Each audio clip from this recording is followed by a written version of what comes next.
બનાસકાંઠા જિલ્લામાં પંચાયત વિભાગ હેઠળના 16 રસ્તાઓને મરામત કરીને પૂર્વવત કરાયા। બનાસકાંઠા જિલ્લામાં થયેલ ભારે વરસાદને પગલે જિલ્લામાં પંચાયત હસ્તકના 19 જેટલા રોડ રસ્તાઓને નુકસાન થયું હતું।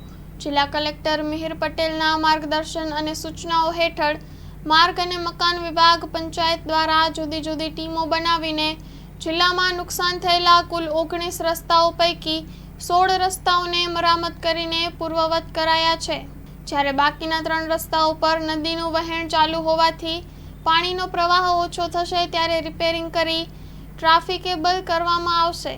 માર્ગ અને મકાન વિભાગ પંચાયત હેઠળ જિલ્લાના ગ્રામ્ય વિસ્તારમાં વરસાદને પગલે નુકસાન થયેલ રસ્તાઓને પુનઃ શરૂ કરાયા છે, જેમાં થરાદ તાલુકાના ડુઆથી પાવડાસણ રોડ, અમીરગઢ તાલુકાના ખારાઝાલરા કરઝા રોડ, ધાનેરા તાલુકાના અનાપુરગઢથી રાજોડા સહિતના રસ્તાઓ રિપેર કરીને પૂર્વવત કરાયા છે। માર્ગ અને મકાન વિભાગ દ્વારા આગામી દિવસોમાં પણ વરસાદના સમયમાં અસુવિધા ન થાય તે માટે જરૂરી તકેદારીના પગલાઓ લેવાનું શરૂ કરવામાં આવ્યું છે।